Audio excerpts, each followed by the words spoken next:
Hello again. I'm Kaj Selmann, and I'm running to represent the people of the 13th District in the Washington State Legislature. I'm here today to talk a little bit about the well moratorium that's been going on in the Upper Kittitas County and bring out the history of that a little bit and talk about where we can go from here. It's really a story of Western water law and property development and basic hydrology running up against political philosophy and where that's taken us. This is going to refer back a little bit to my approach, my collaborative approach to dealing with regulatory agencies and getting people vested in the outcome, and especially as we decide where we're going to go from here. So this moratorium went into effect in 2009, and the reason that it went into effect goes back to how we have done property development in Kittitas County. Usually there's a process called short platting in which if you're a landowner, you can plat off up to four different lots totally, and those are usually the types of developments that qualify for exempt wells. An exempt well means you don't actually have to go through the process of creating a Class A or Class B well in which the Department of Ecology comes out and monitors the water quality for a well that's for development. If you do a major plat, you have to define where that water is coming from. You need to know whether it's coming from a city or municipality, or whether it's coming from your own Class A or Class B water system. You have to decide where that water is coming from. This has been pretty well established law. This is how it's done in Grant County. This is how it's done in most of the counties around the state. So what Kittitas County decided to do is that they really didn't like that. That was kind of inconvenient. So they used a process called administrative segregation to create lots without actually defining water rights for them. Well, they did that for about 4 or 5 years and got up to 5,000 lots without water. At which point the college is saying, you guys are breaking the law here.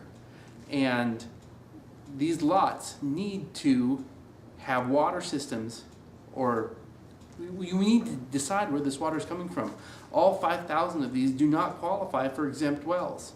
This is not what the well exemption was created for, and this is a total abuse of the process. Well, the political philosophy in the Kittitas County at the time was that they really didn't like being told by regulators what they could do. And instead of being collaborators with them, they decided it was a better approach to be adversarial.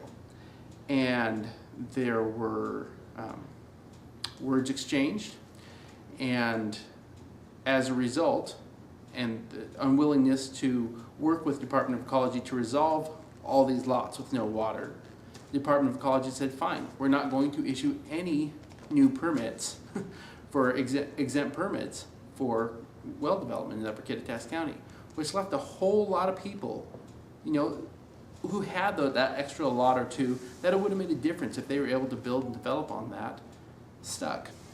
So a lot of this boils down to it not even necessarily a water issue as much as a political issue.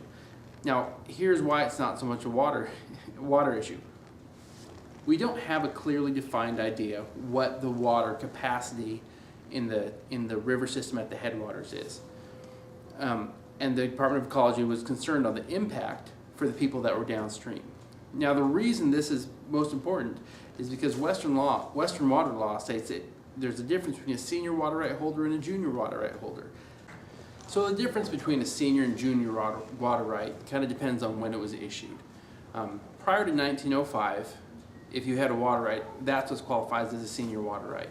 After 1905, the Bureau of Reclamation came in and basically laid claim to the rest of the water, and they've been allocating it ever since. A lot of those senior water rights are quite a ways downstream in Yakima. And since they have first say on that water, if you're withdrawing water at the headwaters and taking that out of the river system, that impacts what water they have the first claim to downstream, which is why the Department of Ecology felt like they had to get involved.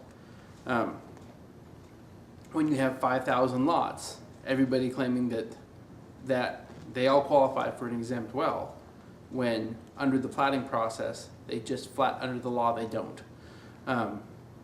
In fact, Kittitas County spent a lot of money taking it all the way to the Washington State Supreme Court in which case this court unanimously said, you guys are wrong, just flat wrong.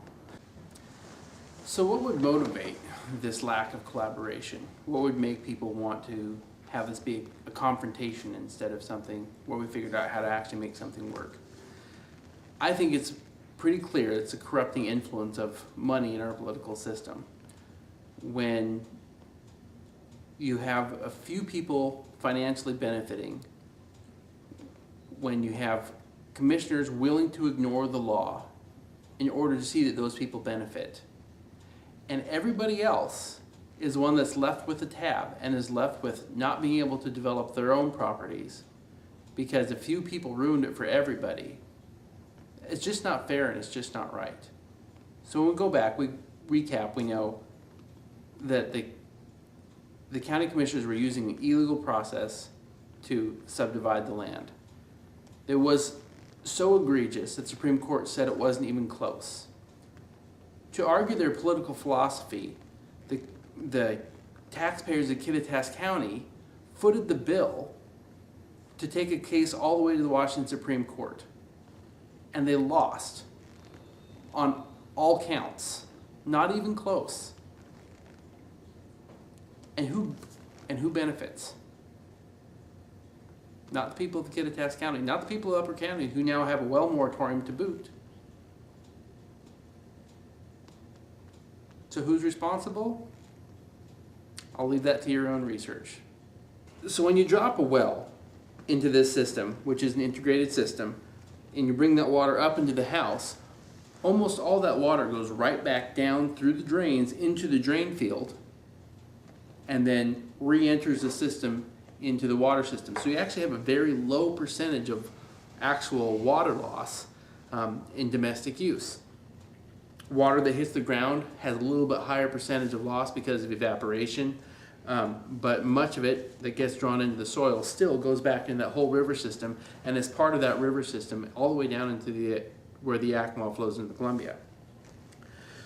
So domestic use actually has a very low loss rate. The Department of Ecology right now, out of an abundance of caution for the senior water right holders down in Yakima, have set by rule that loss rate at 30%. It's actually, in actuality, in the rest of the system, much lower than that. But because they don't know for sure, and they're doing the studies on that right now, they don't know exactly where that's at in the upper Kittitas County. So they've set by rule a 30% loss rate. And there have been some senior water right holders that have been willing to sell some of that water right as mitigation for those wells. It'll cost you an additional $8,000 to $15,000 to obtain that right to offset and mitigate for an exempt well, but you can actually do that process. The reason this is important is because in 2014, that study is due to be done, and it's on track to be done. So in the next 2 years, we have to make a decision with our representation in our government. Are we going to elicit a collaborative response from the Department of Ecology and have our decisions and our outcomes based on the scientific evidence and our water mitigation for what is actually lost to the system by domestic use? Are we going to have that dictated by science, and are we going to have that dictated by everybody working together? Because we don't want to overutilize something. It's not right for us to take water out of the ground that other people have the right to downstream. But we also don't want to be penalized because we've put a political philosophy above the pragmatic needs of all the stakeholders. And by taking a collaborative approach, I really believe that you can have regulatory agencies like ecology work with us and use the best science to come up with something that can make our mitigation expenses for the losses much closer to the actual loss rates in the 2 to 5% range instead of the 30 to 90% range that they're currently under because the abundance of caution, not knowing where those where the actual numbers really lie in that upper basin. So it's going to be important to do, and it's going to be important this election cycle who we choose to be our voice in interacting with those state agencies and what we're going to do moving forward.